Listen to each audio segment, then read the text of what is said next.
Howdy, everybody. My name is J.R. Sparrow, and we have been going down a road. And this road that we've been going down is we're exploring sexuality. We are going on a journey that is very tasteful and a very delightful. We talked about some kinks. We talked about some different things with other people. I persuaded some people to go watch a documentary on some things about kink and about that society and that part of culture that people want to call taboo. And taboo is a word that everyone wants to put around sexuality, and I wish we could estrange it. I wish we could take it and make taboo estranged from sexuality. As a person that's grown up and we were taught sexual education through school and through trial and tribulations in sexual experiences, I have a definitive clause in my contract with any sexual partner of mine that I will be open to some things.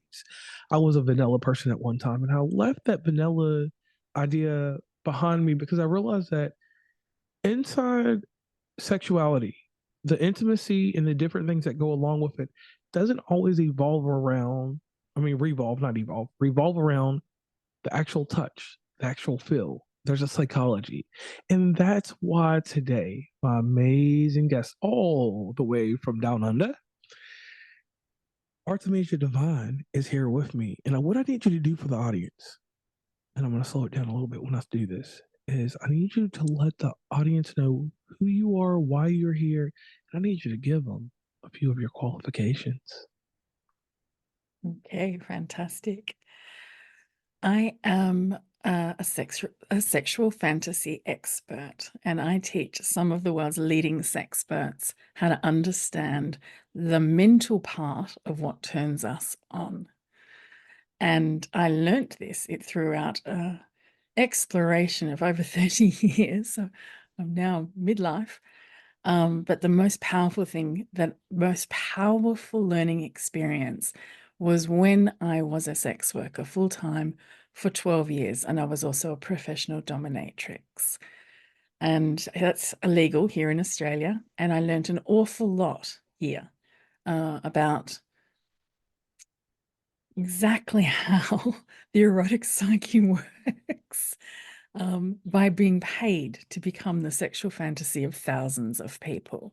There's a level of learning that you just can't get from surveys filled in by academics in research places about sexual fantasies that you can only get through living. And I was there living it. I was there experimenting, saying, oh, is this what sexual fantasies do?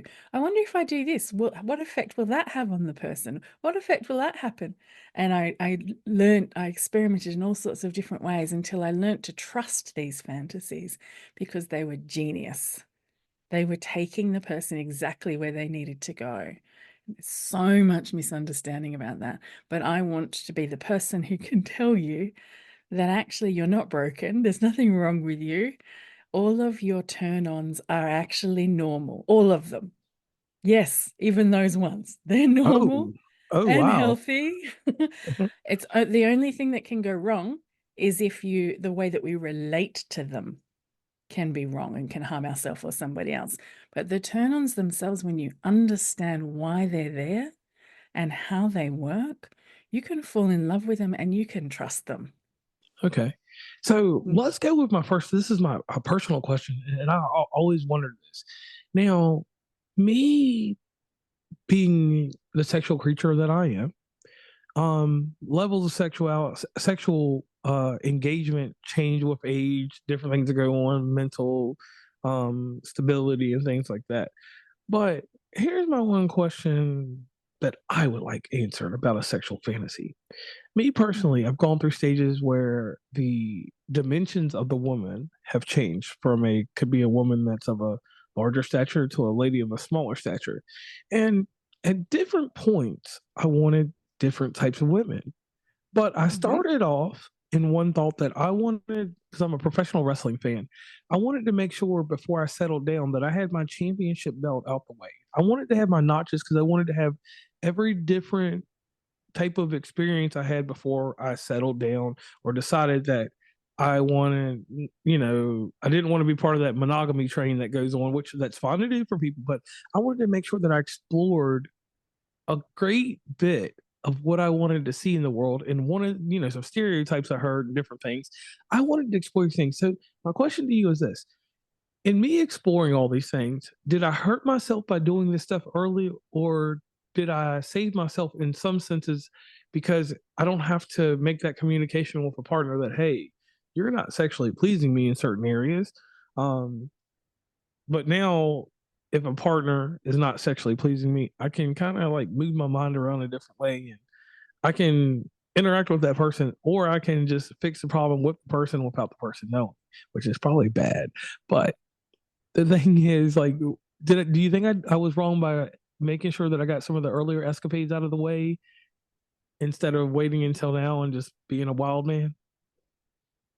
I don't know. That's only you can tell whether that's had a negative effect on you. But I can't imagine that getting experience is going to be harmful to you. Certainly hasn't been harmful to me, and I've got thousands of notches on my belt. So, Oh wow! And see, that's a different way. Because here's one thing: like, I noticed in the past 15 years, at least, with having sex, that certain partners just had the it factor, like boom, Mm-hmm. could just please me in a sexual manner that would make me. I'm not a cigarette smoker, but make me want to smoke a cigarette.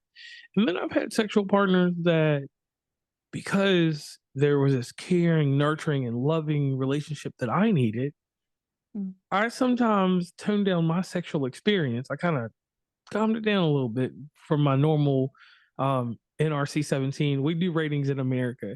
There's rated X, NR 17, rated R, PG 13. So I took myself down to a rated R status in some occasions, and those relationships obviously ended fairly fast. And then when I went NRC 17, I was good for a little bit, but it wasn't that X rated. It wasn't that um sexual being that I needed. So when that happened, and I hate to say this because I really feel guilty about this. Sometimes that ended relationships when my partner didn't, and I would communicate with these people, obviously, or person. Let me not say people, that person at that time. I would communicate with them and say, hey, you used to rock the boat, but the boat's not rocking anymore. This is what I'll try to do to achieve your certain level of happiness, and you're getting what you need, but you're not filling this flower pot up with nutrients. You're not doing this. So what would have been a better way for all those heartaches and breakups? What in your opinion could I have done better? Because I communicated. I tried to. That's the one thing that I was taught, that you communicate, because communication, it's a barrier if you don't, and it's a barrier if the communication isn't comprehended. So what could I have done different? Yeah, absolutely. As part of the Demonery method, I teach people how to have those difficult conversations. But I want to back up a sec to point out something that's going to make your question make more sense. Okay. And that is, the mental part of what turns us on is unique to us. It's never going to be the same as the other person's, Right. because what turns us on, what sexual fantasies are, what turn-ons are little narratives, little stories that create the exact right conditions for us to let go of our ego's fear of vulnerability so we can lose ourselves in the moment. Right? Okay. That's what they are. And each person has a different ego. So each person's going to need a different strategy to let it go.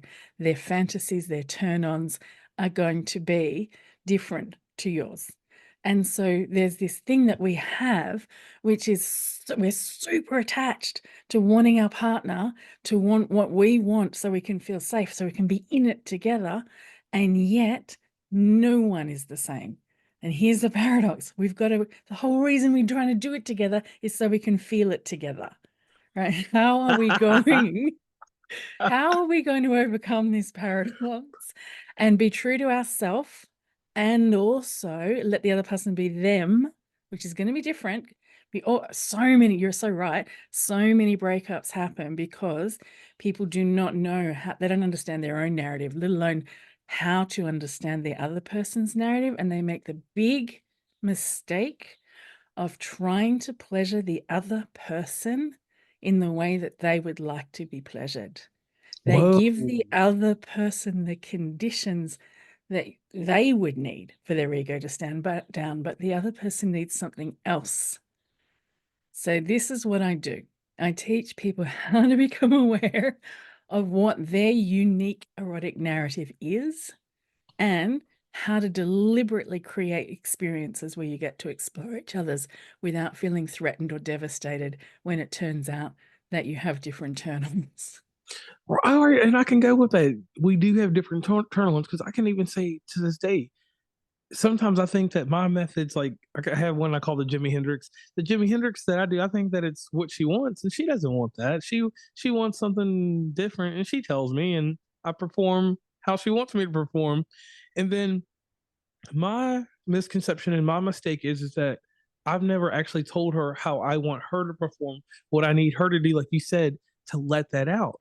And you know, I'm never a derogatory person, but I'll use safe terms for anybody that's listening that has a certain sensitivity. There's one format. It's this amazing thing called fellatio. In fellatio, for instance, a person, well, my history, and I'm not trying to go too deep or be derogatory or anything, but we are talking about sex experience.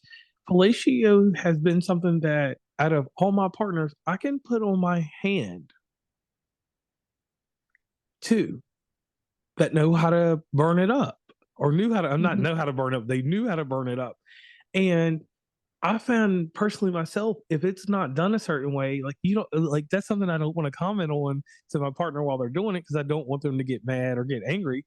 I Mm-hmm. will, if they know how to burn, if they do it just right, I ain't gonna say nothing because if I say something, they're gonna mess it up.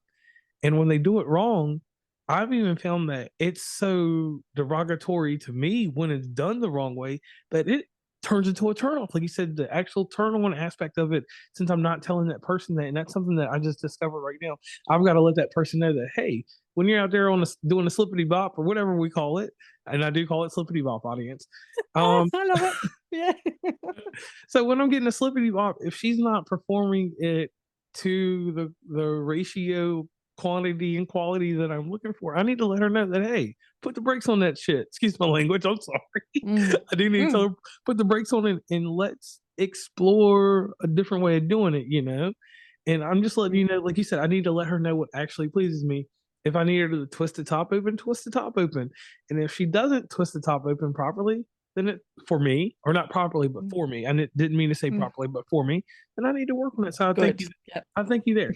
So here's the thing: fantasies are stories crafted by our minds to help us transcend the ego and access states of connection and pleasure. That's something that's come from you. That's something quoted, correct? That's So, right. Yeah. so how do you arrive at the fascinating link between storytelling and sexuality? Because most people want to pathologize sexual fantasies. They want to reduce them to your childhood experiences, your social oppression. All women are turned on by that because of patriarchy, or they want they want to reduce it to your attachment styles. And of course, these things do impact our turn-ons because we're not islands. We're living context, and our turn-ons process whatever our fear is of vulnerability so that we can let go. But I want to argue really clearly that I want to decenter those things, even if we lived in the perfect society where there was no oppression and we had the perfect childhood, we would still have kinks and perverted turn-ons and all sorts of things, because fantasies, really strange seeming and even taboo fantasies, because in order to let go, we have to address our ego's fears. And it's very, very, very normal for an ego Right, to resist all right, vulnerability ever. To an ego, vulnerability is the scariest thing ever. And it risks humiliation. It risks somebody laughing at you. You might lose face. Like, just think about when you want to go and ask someone on a date, how does your heart race? Because they might reject you. And that feels like devastation at the time, right. Yes, right? So your yes. ego is always trying to tell you not to take the risk. Don't take the risk and stay separate. An ego is all about I. I'm going to stay over here as me. I. But if you want to go into the flow, you want to lose yourself in play with someone, it doesn't even have to be romance. You just want to lose yourself in pleasure and play. You have to move from I to we. You have to sink. You have to let your walls down. So if we think about sexual fantasies as stories that include our ego's fear, and which is the poison, the thing that's keeping us separate, keeping us from having the pleasure, and also the exact antidote to that fear that our ego needs to hear, then it transforms that fear and it becomes the gateway in. The very thing that was the obstacle is now the turn on that gives us access. All right, all right. Right? So let's work on me for 1 second. So here's this one thing that's this is my kink, and obviously I'm African American. I like race play, and my Yes. partner, I'm in an interracial relationship. Mm. I like race play. Yep. My partner, when in certain areas, will go with me and do this race play. When they do this, I have the best sexual experience, but it's only given to me at certain times. And it's something that's very desirable to me. And I've made this very known. I even throw hints. And when it happens, I mean, after that, I'm just happy I'm done. I'm good. You know, if I did smoke a cigarette, I'd smoke a cigarette and I'd be happy. But it Mm-hmm. feels like this is a reward I get. It's not something that is instilled into the normal routine. Like it's like I gotta do something nice to get this. And when this happens, it causes sexual resentment for me later when I get what I want, but I had to work so hard to get it. I don't get it. It's something that I need to achieve that machismo that I need to get the orgasm that I want. And Mm. my partner, I've explained this to him many times, and when they don't acknowledge it, it's just like that. And I, Mm. and it's like I said, there's a lot of more communication that I've learned that I need to do in certain areas. But at some point, I get to a point where I'm like, hey, I don't want to communicate this anymore. I'm just like, don't you get it? It's right here on Front Street. Like, how closer do I have to explain this to you? Do I have to write this down on paper that I want to hear this certain phrase? It's only one phrase I want to say, and it's not a safe word or anything like that. And I'm not going to say it on the show, but it's something I want to hear you say so that I can go to outer space. Now, Yeah. I know that's I know that's a lot. Well, you brought up some brilliant things, and I want to address a couple of them. Okay, go ahead. Number Go ahead. one, number one is if you want to get your needs met, start by focusing on what they're doing right and ask for more of it instead of what they're doing wrong. Remember that time when you said that thing? I went into space and it was amazing, and I just felt so close to you afterwards because that was just the bomb. That just I'm finding myself really craving that even more. And you know what? I think I could go even further if we also did this. Are you up for doing that with me next time? Okay, I'll have to do that. Encourage what they do good so that they will do better. Yeah. And I hate to say it that way, but yeah. So But I can yeah, well, um this is asking for what you need, but you also mentioned race play, which is a super powerful topic. And clearly that is linked to real life experiences. Otherwise, it wouldn't even be a thing that we occur to think right. of, right? But one of the things that we do is we include the thing that hurts us most, and then we relive it on our own terms and transform it so that the end result is not powerlessness, but powerful, So right? hold on. Let me flip this around. So my race play could be a result of something that's happened to me that was racially charged. Could have been negative, and I've turned it into a positive in my mind through the race play sexual. Yeah, you'll include the poison and the antidote. So This the is what we poison do. and go ahead. Yeah, yeah. So all sexual fantasies resolve the paradoxes that are inherent to sex. And the paradoxes that are really quickly, just this is like just touching on it, but it is the paradox between how am I going to resolve the conflict between my own ego, which wants to keep me separate and safe and take no risks, and my own desire that wants to take all of the risks and use how am I going to reconcile both of those at the same time? Because they're both right, right? Okay. Right, that's what a paradox is. It's two rights against each other, but they're contradictory. How do you solve that? And the second one is the paradox between you and your lover. I've got different turn-ons than you. How are we going to get into the zone together when we've got different turn-ons? How can we ask for what we need without offending and crushing the other person's ego? How can how are you going to do that? Like, this paradox is in here. And Right. sexual fantasies will help you resolve that. And when you understand the narrative in them, you learn how you can create the same effect in your real life sex, but you have to understand how the narrative works first. The third paradox is self versus community, because there is always a conflict between what's best for you as an individual compared to what's best of the community. And the community always has a controlling attitude towards sex. It always has it right across cultures and time. It's different kinds, different flavors, but it's always, who has the babies? Where do we give the inheritance? You can't have sex with that kind of person. You can only have them with this kind of person. And it's got this sort of controlling thing. But when your desire actually just wants to connect with that other person because you both get along really well, like, it doesn't care about the social classes or whatever. So it's just like, that's a cool person, I'm into them. So it's this, how do I access my desire? How do I follow the wisdom of my own desire without harming myself, my lover, or the fabric of society? Oh, That's wow. that's what sexual fantasies resolve for us. So taking notice of them and their narrative strategy is going to give you a whole toolbox to be able to really bring not just a little bit of satisfaction to life, but actual sexual satisfaction. Okay. And I like that because I need to embrace that idea because, like, I don't like with my sexual partner, I don't like to go out there and like you said, I think sometimes when I approach certain things, I crush their ability to fix it. And then I feel on the second part of this, like on that plank that I'm about to jump off into and let the alligators eat me or gate or crocodiles in certain places.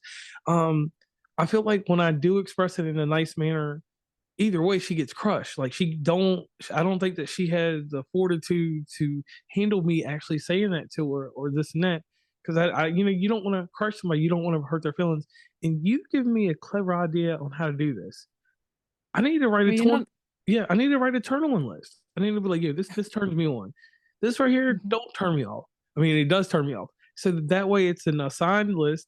I could write it on a Mhm. dry erase board, erase it later, or put it on a piece of paper, and I'd be like, let me know your turn on list because we're scientists. Like you said, people quantify and do things with uh, sexual activity and sexuality. And I'm a scientist. I'm not going to sit here and lie to you. So doing a theory breakdown of what works for me because sometimes not Mhm. everything's going to work. You just gave me that idea.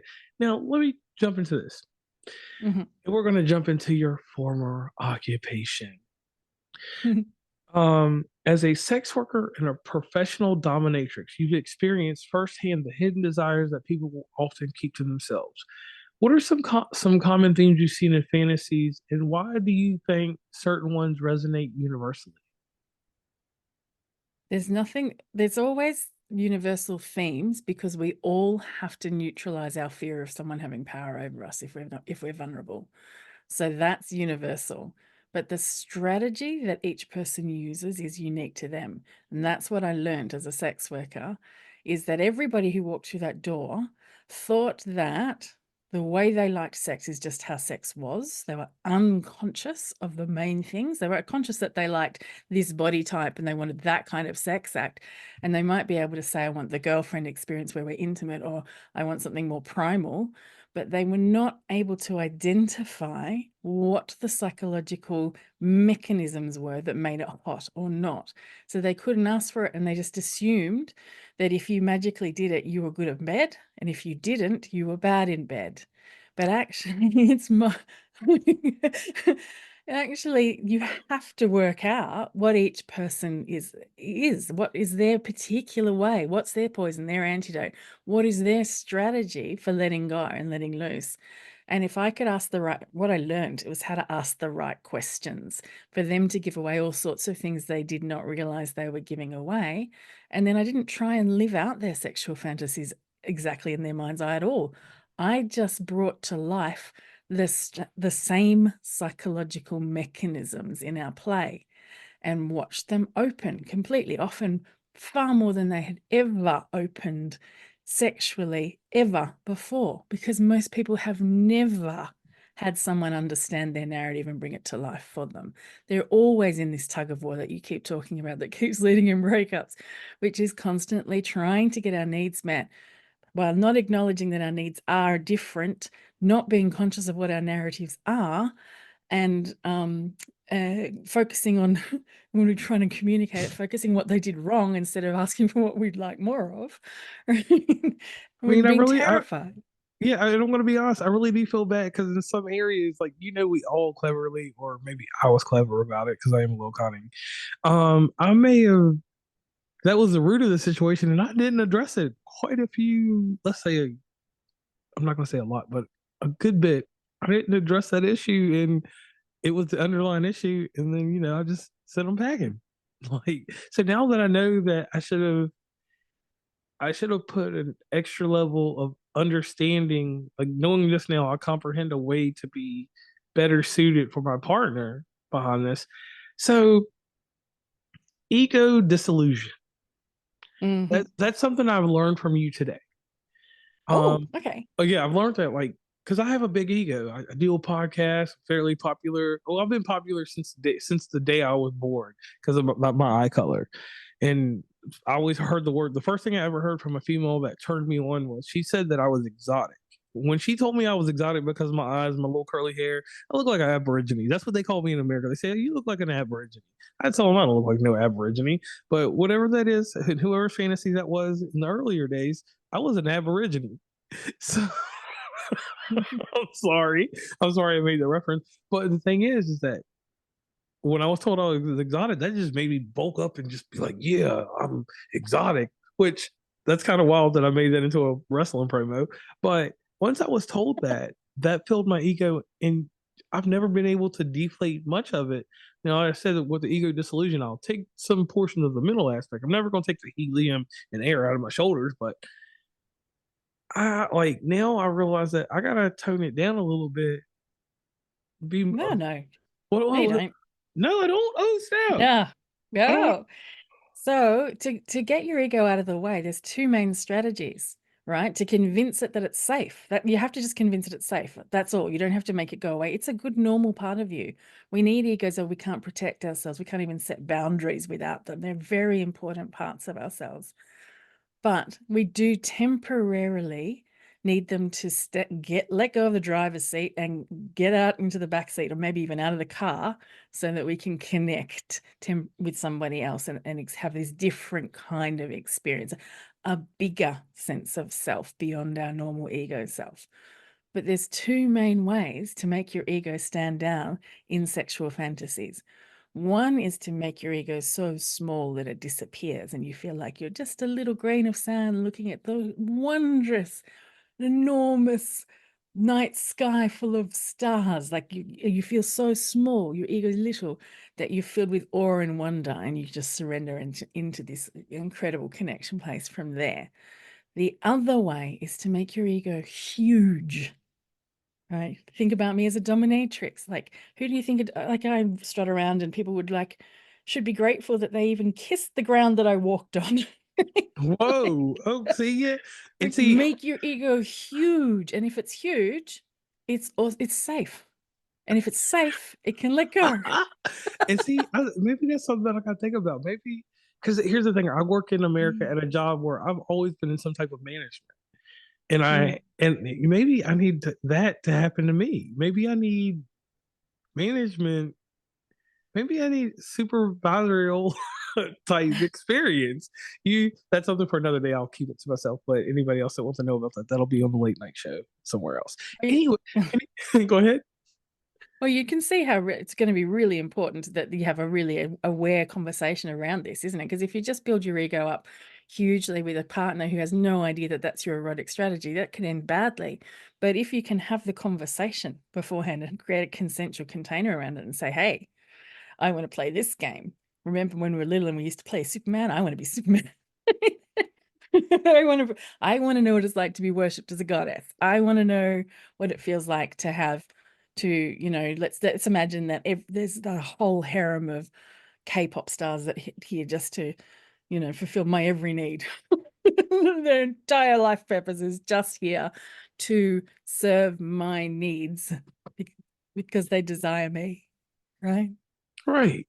Imagine that. That's a huge. Does that I'm make just sense? like, yeah, like I'm just like all these things, they're so elementary in thought, but have so much intricate complexity to them in certain Mm, areas. And you just like you're gonna put me on a transformation here.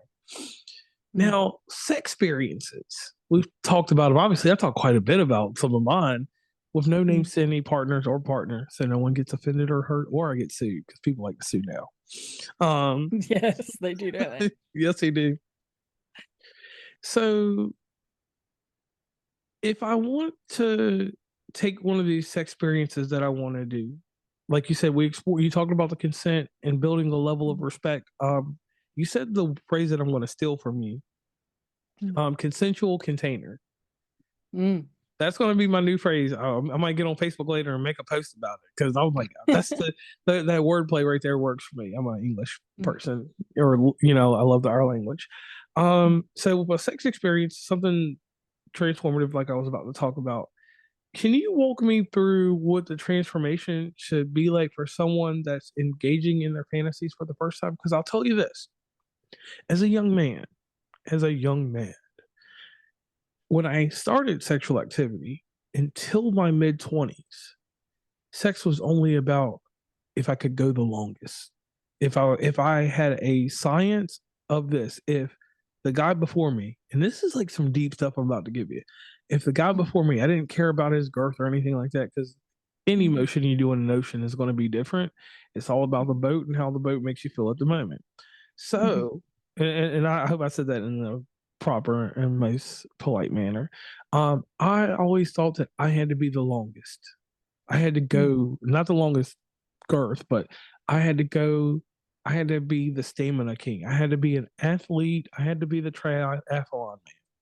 mhm, And in my mid 20s, I had a nice lady sit me down and say, "Hey, I've had some people that can do it in 2 minutes and rock my boat better than a guy that can go an hour, or a guy that's mhm, taking sedatives or to slow him down and get him tired and wake back and be energetic." And I've had a guy that's like uppers and downers and all kinds of different things. And the sexual experience is all based on the intimacy that's built around it. And when she mhm, told me that, intimacy came into my mind. I was like, wow, I don't have a portfolio for intimacy. I know how to do intimacy in the emotional aspect because I learned that along the road. You build that kind of road. You build two roads, and I only built one. I didn't build a sexual intimacy. And over the time mhm, and over the partners, I've developed sexual intimacy. But you've proven a point that I've got to break away from. I can't use a template. I made a sexual template. I was like, hey, if template A, B, and C don't work, we'll use F. And I don't have any more past F because if I have any more sexual templates, that's a little crazy in my head. So mm. now I'm going to think more on the option or of the idea or the statement of my partner. You made me think of that tonight. That hey, Mm. what do you really need to sexually please you? That's right. And how can we ask the right questions so they can become conscious of the things they're not conscious of and answer that question? Yes. It's a little bit of there's a skill involved, and then we're not born with them. There is no shame in actually going and learning these skills. In fact, that's going to make you a fantastic lover if you're willing to learn these skills. And you need the better tools to learn are the ones that help you uncover their unique and erotic narrative, not the ones that have a template, like you said, because they're going to be very hit and miss. Sometimes they're going to be the best thing ever for your lover, and sometimes they're just going to not get anywhere. But you're absolutely right. When you were focusing on lasting the longest, that is actually focusing, well, it's actually a good thing because what you were doing was focusing on what your own ego needed. But this was not what she needed. You're the woman who sat you down is right. That is not what she needed. But you're still going to value what you needed. You needed to come up with some sort of narrative, and we all do this, by the way, so there's no shame in it. All of us are ridiculous around this, all of us. So we you needed to come up with a narrative that made you special, you had to eliminate the competition. You had to believe that you were wanted, that you had done a good job, and that you could therefore say, yeah, my identity is I'm a good man. I'm good at this. Right. And that's what we all do. There is not a single sexual fantasy that does not end with some sort of way of making us feel like we're the most special that ever specialed. Right. Like, and to me, sometimes, or sometimes I have a little dignitary to me. It gives me a bit of entitlement, I feel. Which Mm. that's a good and bad thing, I know, because I've seen the way you cringed a little bit. But the entitlement is not something that I gloat. It's something that stays inside of me. I get up, I grab my championship belt, I walk to the bathroom, whatever I'm going to do, and then I throw my championship belt over there, and I'm like, I'm still the champion, 173-0 or 10-0, whatever number fits the fancy, whatever tickles my fancy. That's what that does. So I might take back that one statement I said before. Whatever tickles my fancy afterwards. I mean, it tickles my fancy, so I'm good to go there. Now, one thing we do on this show, and this is something that is very nostalgic to West Virginia and common places, we do the shameless plug. And the shameless plug is where you get here, you let everyone know where they can meet and greet you across the internet and ways that they can communicate with you so they can get involved and get enthralled in everything that you're doing. Because you've got me thinking some things that I got to think about. I'm gonna have to get a notepad out and start writing some things out. Because I'm 39 years old, so I still like the physical touch of a pen and paper. I'm gonna have to Mm. get some things out, and I'm gonna have to make me another list. I'm one of these list people. I mark things off, so I want to make a list, and I'm just gonna work on some things, and then I'm gonna option or not option. I'm gonna ask my partner in a consensual container, hey, what do you need to get going? What do you need to get right? What more can I do Mm. to make this more engaging for you? And I would like to thank you for that first, but go ahead and give us that Mm. shameless plug where everybody can meet and greet you across the internet. All right. Well, the very first thing is if you want some help with that conversation and being able to work that out, I have a freebie for you, which is at myfantasyis.com, and it's called the celeb swoon technique. And this is something I teach some of the advanced sex workers and sexologists all around the world. And depending on how much you can get different levels out of it. Beginners will only get so much, but you get more and more the more you understand how your narrative works. But basically, it's an exercise where you Google a celebrity that you find attractive, that you don't have to necessarily have, find them, have, gone and put them in your wank bank or anything, but that you find them really attractive. You're drawn to them. Let Bring up a Google search image. So you've got lots of images of the same person, because most people make the mistake of thinking, what turns you on? Well, this look, that body type, that whatever. Now you've got the same person in the same body type and the same look in lots of different images side by side. And yet you will find some more attractive than others. Why? And I will walk you through the kinds of questions that you can ask yourself and your lover. Why? What's going on there? What's the power dynamic there? What is the strategy? What is the poison and the antidote? How can you become aware of the narrative that makes that picture more sexy than that? What is that doing for you?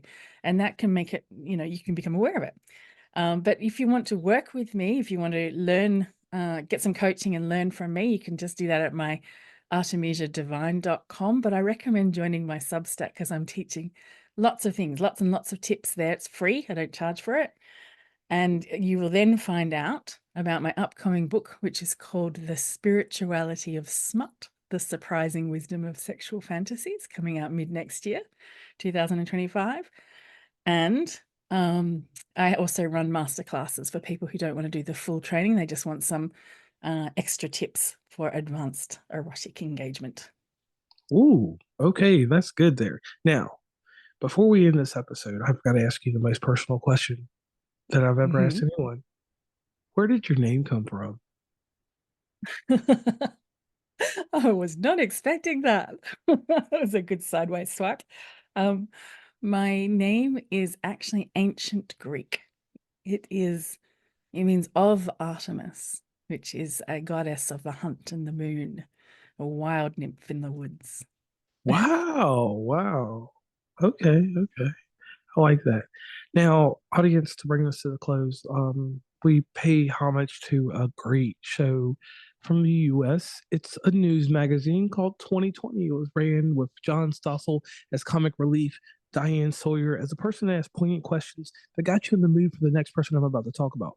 A late, great news anchor and journalist, Barbara Walters. Barbara Walters would ask questions that were very personable. The questions that she asked separated her from other journalists. She wasn't Dan Rather. She was Barbara Walters. She was important. She wasn't Ted Koppel. She was Barbara Walters. She wasn't Peter Jennings. She was Barbara Walters. People know her. She was world renowned. She covered the topics that people wanted to talk about. So, are you ready for your 2020 questions? Are you ready? Me? Yes. Okay, yes, fire. All right. So, the first question here, in taking care of all of the sexual fantasies that you have to encounter or you have encountered or endured, there's a sense that in sexual experiences, to some there's a release and some there are not. But being a former sex worker and understanding the psychology of this, you had to develop a mental release and a physical release. The physical release is something that's very personal to you. So that's not the question I want to ask. But what type of mental release did you have to make with this? Because I'll be 100% honest with you. With my sexual experiences, I was never a person that I dated and stuff, but when I was what they call a serial dater. If I dated a girl or we went out and it was, whatever, there were certain steps that led to sex. I mean, I've had a few one night stands. I'm not going to lie about that because, sometimes it just clicks right then and there. But mine have always had a stature that during the sexual experience, there was an exchange, just intimacy, something that was kind of passionate. And I mean, sometimes like with the one night stands, I learned how to develop a way to just let it go. But as a sex worker, you're out here and you're doing a lot of work. You're taking in a lot of energy from sexual partners. And I'm not always talking about the physical sense, I'm talking about the mental aspect, the psychology behind it. So, how did you handle a mental release from all of this? How do you handle it, or how do you handle it, if you don't mind? And if you, and the reason that I ask you that is because with all my situation, sometimes the mental release was fine because sometimes it was just like a wham bam and I'm done. I'm out of here, or I'm out the club and it's just hot kinky stuff, which I ain't going into too much detail about that. But then it would be some partners that I would get with and would have a long time or tenure, as I like to call it, and the sexual tenure worked for a while. But then one day when the sexual tenure ended, when in my youth or my younger days, I'm not that old, I would just say, "Hey, you're gone." And the mental release I would do is I have a mental memory museum. So I'll remember what I need to keep, and I can easily throw away all the things that made this person no longer be my default. And some call that shabby, some people call that cheap, but I call it saving my soul and keeping my peace. That was my mental release. Keep what's good in the mental museum. The stuff that made you not be default is what sent you away. Wow, that's a very interesting insight. So how did I keep myself safe? Well, sex workers actually have incredible boundaries, and we have strategies and a lot of wisdom that people outside don't realize we have. And we can set boundaries just like a psychotherapist can. A psychotherapist can deal with their clients' trauma, really heavy conversations.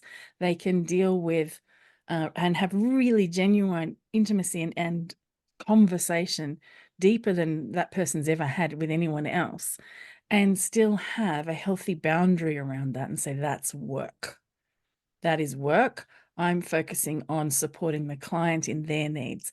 I'm going to keep my own needs separate. And just like a psychotherapist goes home and has deep and meaningful conversations with their own loved ones that are entirely different to the type that they have at work. And that psychotherapists also have other professionals to talk to for support as well to keep them healthy. So it's kind of like that. It's like any service job, you need to have some strategies in place so that you don't burn out and that you can keep your boundaries really clean and clear. Okay, and I like that. I like that. I like that really well. Now the next question. This is the fun question. Mm. Um, Men and women and every other sexual creature underneath this moon that we have, not the sun, but underneath the moon, we all have something that robs us of many pleasures. And this is the word that I hate to use, comparison. It's a thief in a Mhm. lot of things. How did you, personally you, no one else, how did you not let comparison rob you of experiences? Mm. Okay. I told you these are So, deep. good on you. Well, as a sex work actually really helped with that because actually I was a girl next door. I wasn't a beautiful Barbie. I had the advantages of having certain things that people found really attractive. But actually, even though I had big breasts and blonde hair and I was plump. I started when I was middle-aged. I already had little wrinkles around here. I had a broad back and a flat bum and a little belly and some surgery scars. Like I was not some, beautiful, impossible thing that people fantasized about when they go and look at the escort sites. I was an ordinary woman. And sex work taught me that most sex workers are ordinary people, right? They're not porn stars. No. And so what I what I learned very quickly is that somebody else's attractiveness, whether they're attracted to me or not, actually had nothing to do with me. It was whether or not I was a good canvas for them to project their erotic narrative on. And I had zero control over that. So people who were professional athletes, who were, completely gym abs ripped, and if I was to see them outside of work, I would think, oh, they're a 10, I'm a 7, I won't go near them, right? But they would book me repeatedly. And I just stopped judging. I just went, and then somebody else would, um, who they might consider themselves a 5, and me, to them in their eyes, I'm a 3. Like I Wow. just stopped taking it personally. Like it's just totally got nothing to do with it. Love sees the other person. Desire is always projection, always. And so we're just projecting what we need to see onto the other person so that we can let go. That's what turns us on. And when we can accept that and engage it on purpose, actually, ironically, that leads us to more love because we really see who we really are behind the desire then, because we're doing it on purpose now. So you get more hot Wow. sex and more love, right? Right. And that's amazing. So our final question for this 2020, it's a Barbara Walters question.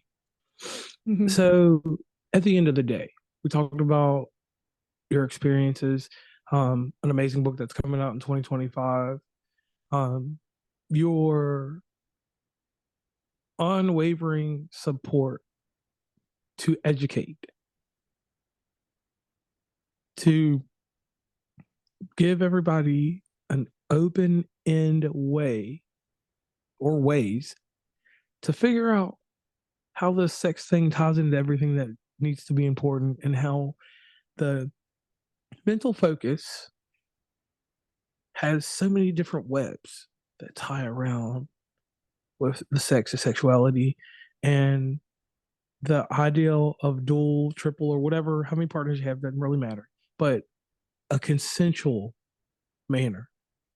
And when you said the consensual container like that, I did that. I did the science on the word because I read the word, I took it, I made, some people treat it however they want. I treat consensual as an adjective instead of treating it as a noun. Mhm. So as using it as an adjective, that's something that we both will say that it's agreed upon, but the way that I turn it into an adjective is something that is agreed upon. It's a well, actually, maybe turn it into a noun, but the description of it to me, the way that when you said essential, that's what it agreeable just came straight to my head. Something that doesn't compromise views. So, Mhm. what point in your life what day, what time, not the place because that's personal, but what time did you decide that it was no longer valuable for you to compromise your views? Mm, I remember. I remember exactly. I was in Emerald Park in Victoria by myself at twilight, crying my little eyes out because I believed that the way that desire was, I was experiencing other people's desire of me only took from me. It did not give to me. It never saw me. And I believed that desire was the cause of all of my pain. I believed that actually it was part of the world's ills. Sexual desire was the problem. That's what I really believed. And I was right to the point where I'm like, I can't be loved because everybody's an idiot because they're just too busy projecting their desire onto me. So I can't access love. They're never going to see me who I am. They're always just going to keep projecting these stories onto me, and they're going to keep behaving in non-consensual ways to get those needs met. And I just want to die. If I can't get the love that I need, why am I even here? And at that point, I had my anger at God moment, my yelling at God, like, what did you make humans like this for? You made us desire love more than anything else. And yet you've made us desire. What is that? That is so twisted. And when I finally stopped crying and I was just sitting there watching the dying light and the insects doing those little murmuration things in the little bits of light that were left, in the smell of the eucalypts, and I made a decision. I went, well, I can give up, or actually, I can work out how desire works. I can get out from underneath the bed where I'm cowering and get between the sheets instead and make this work for me. And that's powerful. So, on that note, audience, I would like to end this show real fast. On this note, she said something that is going to stick with me. And I am sorry, but I chopped her name up in my head earlier. That's okay. Artemisia de Vine. Artemisia Divine. Because look, this is what I did. I said Artemisia and I forgot the divine. But Artemisia Divine, this is one thing I want to say. You said desire projects Mm, and love seeds. mm, And when you said that, that made me think about probably like half the relationships I've had. And all I seen was so much desire that I was projecting that I wasn't looking at the love sometimes. I didn't let the love see anything. I just was like desire, desire, desire. And I want to thank you for that because that was such a touching quote that that just struck a chord with me. mm. And we think it's an either or. We have to choose love or desire. But actually, when you understand sexual fantasies, you can have your cake and eat it too. You understand how you can create that consensual container and use the narrative of desire to lead to genuine love. And I honestly agree with that. So on that note, I'm JR. Artemisia Divine. Fine. And we're out of here.